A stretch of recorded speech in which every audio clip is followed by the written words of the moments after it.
Hello friends, welcome to study of commerce.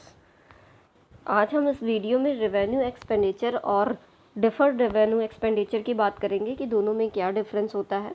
ठीक है, और हम ये भी बात करेंगे कि अकाउंटिंग में हम इनका ट्रीटमेंट कैसे करते हैं, रेवेन्यू एक्सपेंडिचर्स को कहाँ रिकॉर्ड करते हैं और डिफर्ड रेवेन्यू एक्सपेंडिचर्स को कहाँ रिकॉर्ड करते हैं।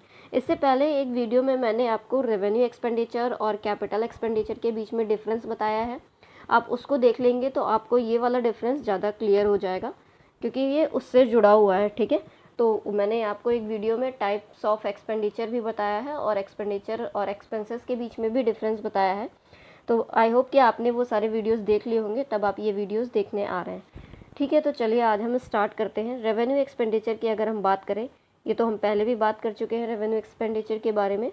The expenditure which are incurred on day-to-day operating activities of business are known as revenue expenditure। Means revenue expenditure just like business के लिए एक एक्सपेंस होता है। ठीक है, जो हम regular day to day life में अपने मतलब बिजनेस में एक्सपेंसेस करते हैं, छोटे मोटे खर्चे करते हैं, वो सब हमारे रेवेन्यू एक्सपेंडिचर कहलाते हैं। ठीक है, ये जो है रिकरिंग नेचर के होते हैं, recurring in nature and gives immediate benefit to the business.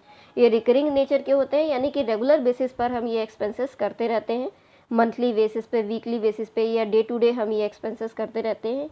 यही हमारे रेवेन्यू एक्सपेंडिचर कहलाते हैं। ठीक है, और ये हमें इमीडिएट बेनिफिट देते हैं बिजनेस में। जैसे कि आप सैलरी दे रहे हैं तो उसका बेनिफिट आपको डेली मिल ही रहा है, एम्प्लॉयज़ आपके काम कर रहे हैं। ठीक है, तो ये हमें इमीडिएट बेनिफिट्स देते हैं बिजनेस में, जो हमारे रेवेन्यू एक्सपेंडिचर्स होते हैं। ठीक है, revenue expenditures are recorded on debit side of trading and profit and loss account. जितने भी रेवेन्यू एक्सपेंडिचर्स होते हैं उन्हें हम डेबिट साइड में दिखाते हैं, ट्रेडिंग और प्रॉफिट एंड लॉस अकाउंट में। अगर हम एग्जांपल की बात करें तो रेवेन्यू एक्सपेंडिचर के हमारे बहुत से एग्जांपल है, जैसे सैलरी पे करना है एम्प्लॉयज़ को, ठीक है, रेंट देना, इलेक्ट्रिसिटी चार्जेस देना, ये सब आपके रेगुलर नेचर के एक्सपेंसेस होते हैं। वेजेस देना, ये सब आपके रेवेन्यू एक्सपेंडिचर में आते हैं। चलिए अब हम बात करते हैं डिफर्ड रेवेन्यू एक्सपेंडिचर की। डिफर्ड रेवेन्यू एक्सपेंडिचर भी आपका रेवेन्यू नेचर का ही होता है। ठीक है, ये जस्ट लाइक रेवेन्यू एक्सपेंडिचर ही होता है, बस इसमें अंतर ये होता है कि ये आपका ह्यूज अमाउंट होता है। आप एक साथ जो है अमाउंट डिसाइड कर लेते हैं और उस पर जो कॉस्ट आप लगाते हैं वही आपका डिफर्ड रेवेन्यू एक्सपेंडिचर कहलाता है। Deferred revenue expenditure are revenue in nature, ये भी आपका रेवेन्यू नेचर का ही होता है। Expenditure which is incurred in the present accounting period, ऐसा एक्सपेंडिचर जो कि आप प्रेजेंट अकाउंटिंग पीरियड में कर रहे हैं but it gives long term benefits in future are called deferred revenue expenditure. Means ऐसे एक्सपेंडिचर्स जो आप प्रेजेंट टाइम में अपने अकाउंटिंग पीरियड में कर रहे हैं, लेकिन इसका फ़ायदा आपको इमीडिएट नहीं मिल रहा है, लॉन्ग टर्म बेनिफिट आपको मिलेगा। ठीक है, फ्रॉम ईयर टू ईयर आपको बेनिफिट मिल रहा है, लॉन्ग टर्म बेनिफिट्स मिल रहे हैं फ्यूचर में। तो ऐसे एक्सपेंसेस या एक्सपेंडिचर हमारे डिफर्ड रेवेन्यू एक्सपेंडिचर कहलाते हैं।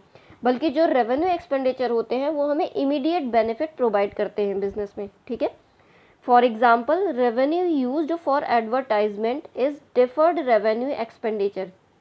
जो हम एडवर्टाइजमेंट के लिए रेवेन्यू यूज़ करते हैं वो हमारा डिफर्ड रेवेन्यू एक्सपेंडिचर कहलाता है, because it will keep showing it's benefit over the period of 2 और 3 ईयर्स, क्योंकि ये हमें 2 या 2 से अधिक सालों तक फ़ायदा देता है, बेनिफिट प्रोवाइड करता है। ठीक है, क्योंकि सीधी सी बात है, आप जैसे कि अपनी बिज़नेस का एडवर्टाइजमेंट कराना चाहते हैं तो ऐसा तो है नहीं कि आप हर महीने एडवर्टाइजमेंट कराते रहेंगे। आप पूरा 1 साल का बजट बनाते हैं। सपोज दैट आपको अपने कंपनी का एडवर्टाइजमेंट कराना है और वो बोल रहे हैं कि 1 करोड़ रुपए लगेगा आपको एडवर्टाइजमेंट कराने का, तो आप 1 करोड़ जो फिक्स कर रहे हैं अमाउंट, वही आपका डिफर्ड रेवेन्यू एक्सपेंडिचर है। ठीक है, और उसमें से जो आप मंथली बेसिस पर दिखाते हैं, रिटर्न ऑफ करते हैं, वो भी डिफर्ड रेवेन्यू एक्सपेंडिचर है, उसका ट्रीटमेंट अलग से होता है। Uses huge amount of balance in deferred revenue expenses. Deferred revenue expenses में क्या होता है, ह्यूज अमाउंट यूज़ होता है, यानी कि लार्ज बैलेंस हमें ज़रूरत होती है, छोटे मोटे खर्चे नहीं होते। जो डिफर्ड रेवेन्यू एक्सपेंडिचर होता है वो लॉन्ग टर्म बेनिफिट प्रोवाइड करता है, तो सीधी सी बात है हमें ज़्यादा अमाउंट लगाना होगा। ठीक है, in deferred revenue expenditure written off amount, deferred revenue expenditure में क्या होता है कि रिटर्न ऑफ किया जाता है ओवर द ईयर्स। बताया था ना मैंने, it is return of over the years, ये हर साल रिटर्न ऑफ किया जाता है। जैसे 1 करोड़ डिसाइड हुआ एडवर्टाइजमेंट का, तो हर महीने हम 1-1 लाख लगाएंगे।